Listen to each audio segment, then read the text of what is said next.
Hey guys, what is up? It is me, Pagey, here once again with another video on Legends of Tomorrow Season 4, and this is going to be my review for, well, Episode 4 of this season, otherwise entitled Wet Hot American Bummer, which is obviously a play on the movie and also the Netflix series, otherwise entitled Wet Hot American Summer, even though this episode maybe was a bit more, Friday the 13th-esque in nature.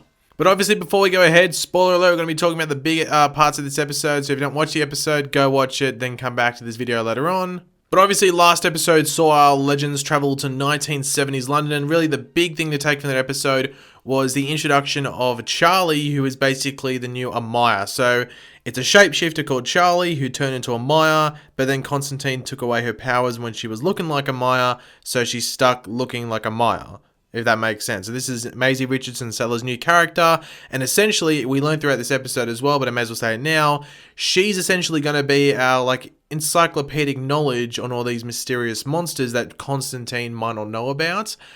She's basically going to serve almost the same purpose that, Nate did in Season 2 with all his historic knowledge. She's going to be that knowledge side of all these mystical, magical, and mythical creatures. But we start off the episode by watching the movie Swamp Thing, which is the fourth entry into the Swamp Thing franchise. Who knew they'd get... Well, actually, they get to, how many Sharknadoes have there been? So, actually, when you think about it, these movies would be pretty low budget to make. So, I could actually really see... I could see, 10 of these. Imagine if we got to, the 10th installment in this series and it's just Swamp Thing. Seriously, you'd get a headache just saying it. But, yeah, we find out that movie is actually inspired by a magical anomaly. One of the magical things in the past inspired this movie, which is pretty interesting. But we do get the obvious reference in this episode, which was Swamp Thing. It is referenced by Constantine. There's even some visual references to Swamp Thing throughout this episode. The main one was when Ava fell in the lake, which we will talk about later because it leads into some other stuff.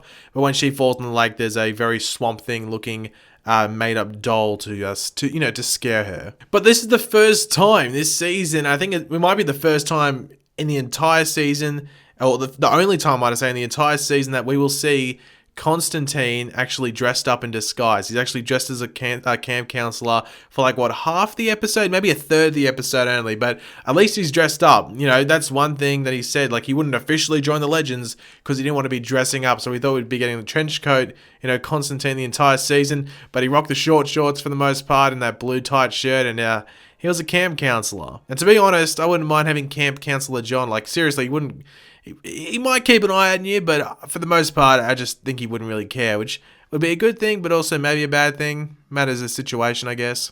But essentially, the issue in this episode is that there are kids missing. They're not necessarily dying. They're also, first led on to believe that they might be dying and stuff like that, but they're just disappearing. So essentially, it's the hunt for the kids as well as what's taking them. But essentially, the area in which they are being taken is this midnight meetup, essentially, where kids would go out. It's like a tradition at camp. And essentially, they meet up. It's where they have their first kiss, and then they come back. That's essentially what it is, and it's the tradition there. People are going there. These kids are going there. But unfortunately, they're not coming back. So I think we had 4 kids go missing in this episode. So 2 girls and 2 boys. Now, we do see Ava pranked in this episode by the kids, and this was a struggle for Ava in this episode. We'll jump into it more in a second, but it was a struggle for Ava coming to camp because you got to realize that she's a clone. She never actually had a real childhood. It's all implanted memories for her. So this is, completely different. Sarah specifically and also Ray are able to jump into their childhood and just use their experience from them going to camp and use it here. But Ava specifically can't do that because she never experienced it. And if there was any sort of memory inside of her that had some sort of experience here, it's artificial. It's not real. But essentially, we see her pranked. That's when we see that whole Swamp Thing sort of makeup doll come up there, and she gets the nickname Lake Beast, which kids can be cruel, I guess, so they wouldn't understand maybe the effect that it's having on Ava. But we find out that the real monster that is on the lake and, is a real thing is a vampire witch called a Striga. I think that's what it was called. Correct me in the comments if I'm wrong in regards to that. Striga or Strika or one of the two. I think it's Striga with a G. But yeah, essentially it's a vampiric witch and it slowly feeds off people. So it doesn't kill them straight away. So you have a certain day... a certain amount of days to save whoever's been taken because the witch will slowly feed off them. So that's handy, I guess. But due to, basically the disconnection between Ava and Sarah and them not trying to get information out and it's sort of failing, Ava and Sarah end up transforming themselves into kids. Now, it's okay for Sarah because Sarah can just basically just tap into her childhood self and be like, yo, I'm going to be able to gel with these kids straight away and it's going to be easy. But as I said, Ava, it's going to be a massive struggle for her, and we see that as a struggle for her at first. She's basically acting like adult Ava, but as a kid, and just, taking everything literally and certain things like that. And, she stood out like a sore thumb, to be completely honest.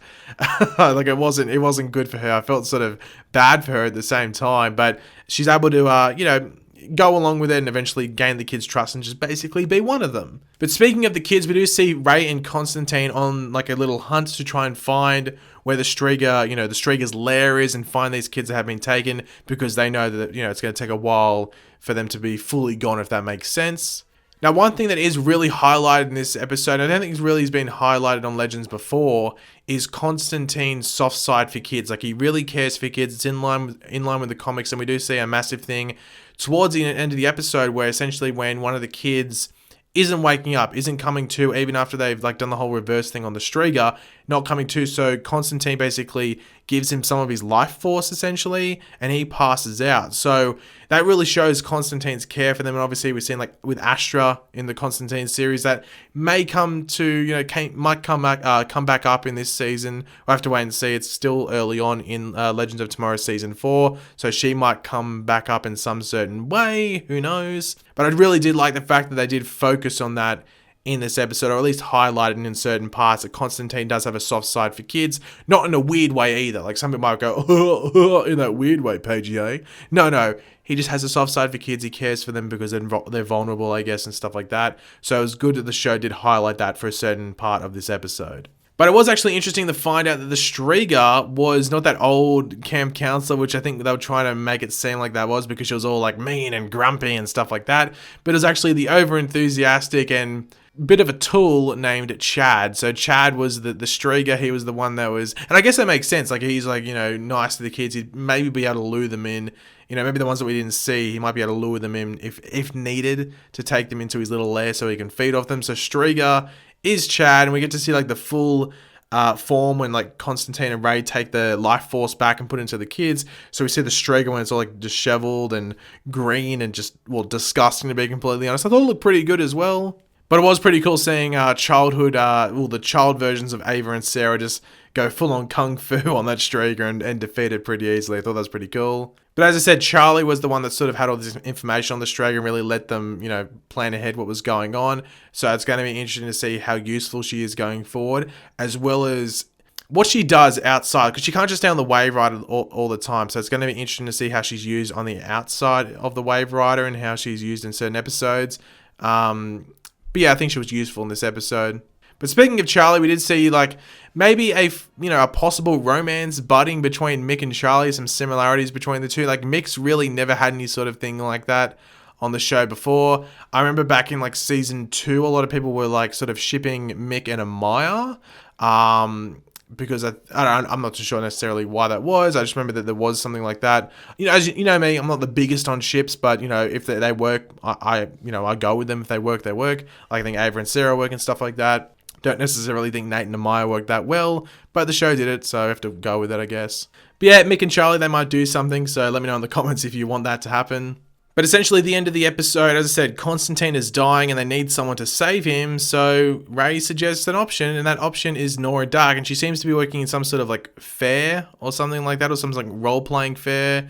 When she's where someone's trying to taste that soup, and it didn't look appealing, so I don't know why you would taste it. But essentially, people aren't there to taste the soup. They're more there to look at the goods. So going to be interesting to see how all that works in, and how the legends contact her, and how she plays into all that and saving Constantine. I don't know if Matt Ryan was busy for a week, so he couldn't really do filming for this coming episode, or it's maybe something. A way in which to keep Constantine out of it. So it's just the legends dealing with it, because Constantine can be seen as fairly overpowered in some ways. So maybe they're trying to keep him out of it just due to that. But yeah, I have to wait and see what happens. But overall, I actually really enjoyed this episode. I think this was my favorite episode this season. I think it was the best episode this season. I just like the setting. I think it was nice and literally campy. It was campy. We're at a camp. Legends loves to be campy. It was campy, and I think look, I can't really pinpoint anything that I didn't really like. Now, obviously, you can nitpick, like, they're doing the typical leaving people on the wave rider stuff, but that always happens. So if you start to nitpick that every episode, it becomes redundant because the show does it. It's a part of the show. Some people stay on the wave rider, some people go on the outside world.